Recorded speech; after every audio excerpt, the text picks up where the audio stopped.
is Wendy Davis. I am the social worker in this session, and my client today is Victoria.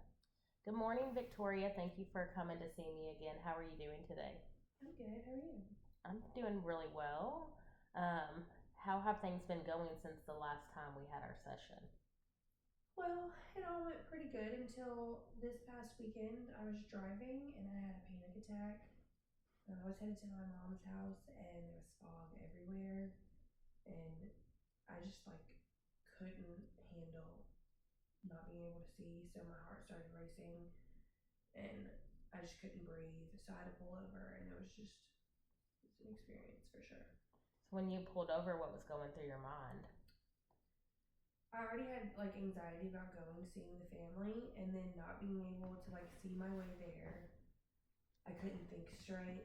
I was not able to see. I was so caught up in the fog, and then my brain got foggy, and then my heart was racing. I couldn't breathe. It was like everything at once. I just felt like I was getting closed in. So I freaked out. I thought I Yeah, was gonna pass out. I'm sure that was really scary. Thank you for telling me. I know you sometimes we can be really vulnerable to open up to people and tell them about different things that are going on. Um, so, what kind of happened? Like, how were you able to get over that? I pulled over and had my little freak out moment. And then I rolled the windows down for a second.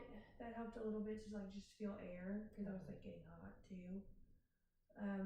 And honestly, I sat there for 30 minutes just trying to collect myself because it took a while. But honestly, I think what finally got me out of it was my mom called, and so I explained it to her, and so she kind of talked me through it. So that was good. But I need to learn to self regulate. Yeah. So we've talked kind of about the panic attack. So maybe we can talk about different techniques and skills that can maybe help you get through it a little quicker, or maybe not freak out so bad, or just to kind of help you regulate those emotions a little better. I would like to do an assessment on you. It's called the Generalized Anxiety Disorder Screening. Is that okay if we do that? Yeah. Okay. Over the last 2 weeks, how often have you been bothered by the following problems? Feeling nervous, anxious, or on edge? Not at all, several days, more than half days, or nearly every day. Several days. Okay. Not being able to stop or control worrying. More than half. Okay. Worrying too much about different things. More than half. Okay. Trouble relaxing. Every day. So nearly every day. Yep. Okay. Being so restless that it's hard to sit still. More than half. Okay. And becoming easily annoyed or irritable. Almost every day. Almost every day. Okay. So we have several days, more than half, or nearly every day. Nearly every day? Yes. Okay. Feeling afraid as something awful might happen. Um, Do you say? Several days. Okay. Let's see. And how difficult have these problems made for you to work, take care of things at the home, or get along with other people? Horribly. So we have not difficult at all, somewhat difficult, very difficult, or extremely difficult. Very difficult. Okay. So your scoring is pretty high. Um, so we would like to continue to work on all these feelings that you're having. So right now your score is a 14, which means you have moderate anxiety. So we're going to just work through some tools today to see if maybe we can help to alleviate that anxiety, to help it go down. And during every session that you come in, we'll try to go over that assessment again to see maybe if the things that we're doing is helping to work and helping to make your score go down where it's a more of a manageable anxiety instead of a moderate, okay? Um, so you did already walk me through of kind of like what happened. And so when you had that process of, I think I'm going to pass out, what evidence supported that? Not being able to see, not being able to breathe, my heart pounding, sweating, just not being able to like control myself at that moment. And what evidence does not support it? I didn't pass out. Okay. And can you help us, like, help me to create a more balanced thought of what could it be like? Like, this feels scary, but I'm having only a panic attack, right? Yeah. So can you maybe say that out loud, like, this could be scary, but it's just a panic attack, and this will pass. good. That's excellent. Panic attacks can also peak and they can fade, and they are very uncomfortable, but they are not dangerous. So that's a positive that we know that we're not going to pass out. We're just freaking out at the moment. So right now we're going to just work on some grounding techniques that I like to do with a lot of different clients, especially clients that are having anxiety or they're having a panic attack. It helps them to refocus on what's going on and help them not to freak out about that moment, okay? So this grounding technique is called the 5, 4, 3, 2, 1 technique. So it's 5 things you can see, 4 things you can touch, 3 things you can hear, 2 things you can smell, and 1 thing that you can taste. So I'm going to do it with you, okay? So what's 5 things that we can see right now? I can see a tree. Okay. I can see you. I can see 2 dogs. And I can see a green blanket. Okay. And what's 4 things that you can touch? I can touch my phone. Okay. I can touch my sweater. I can touch this blanket. Mm-hmm. And I can touch my baby. Okay. Can you hear 3 things? I hear the air on.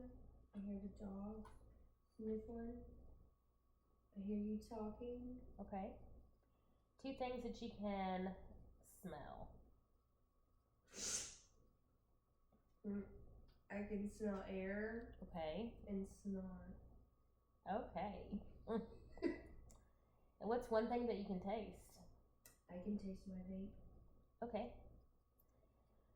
Well, those are all good things. So after you did all those techniques, how do you feel afterwards?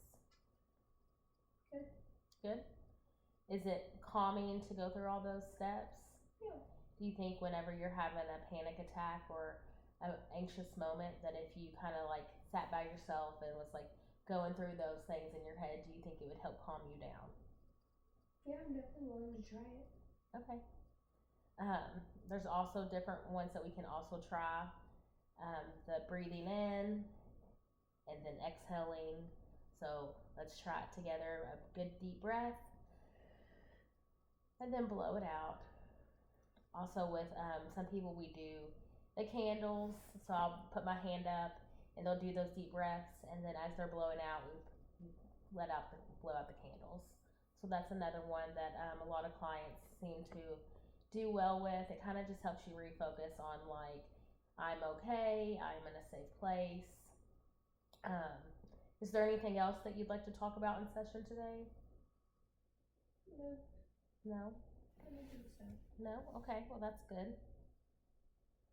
I would like for you when you go home to carry a journal with you. So carry this journal with you when you're at home, when you're going to work, if you're going to school, any places that you go, especially when you're around your family, since that's a triggering moment for you.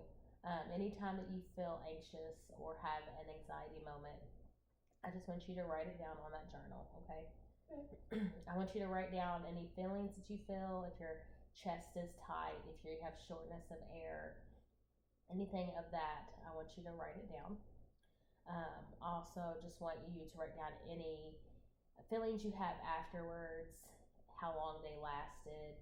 We just kind of want to evaluate our panic attacks and see maybe we can pinpoint what's triggering to us, what's happening, what's in the room, who's around.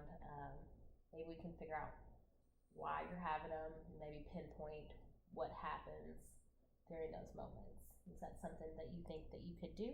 Mm-hmm. Yeah, I definitely could. I have a journal. I just haven't really used it very often, but I think that's definitely going to be beneficial. Just being able to know like what's actually causing it, so we can focus, on what causes it the next time we see each other. Yeah, for sure. And then, like I said, we will continue to do the journal. We will do that GAD-7 scoring every time you come in just to see what your baseline is for the week to see if things are improving. We can also work on different techniques if those techniques that we worked on today seem like this is not helping, like this is not for me, this is not working, this does not fix anything, I can't think when this is going on. It's also good maybe to have like a friend or somebody that you can call. It can also maybe walk you through some of those techniques. Maybe your mom, if she's calming to you, if she's a trigger, maybe we should find a friend that can maybe be like, it's okay, Victoria, you're in a safe place. Like, let's walk through these techniques that your therapist talked with you.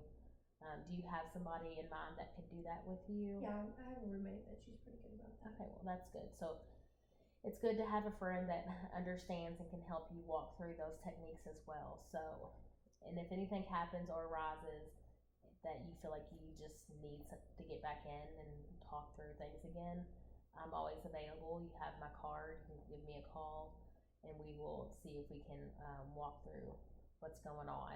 But I do want you to just have that partner that you can call, journal as much as you can if you're having any kind of symptoms, and then we will reconnect and see how things are going. Does that sound like a plan? It sounds great. Okay. So if you need anything from now, just let me know, and just keep on working on those techniques and do that journal. And we hope that maybe next week our anxiety will be a little lower and that we maybe would have a breakthrough moment, because that'd be great. Okay. That'd be awesome. Okay, well, you have a great day, Victoria, and I will see you next week at the same time, okay? Okay, thank you so much. Thank you.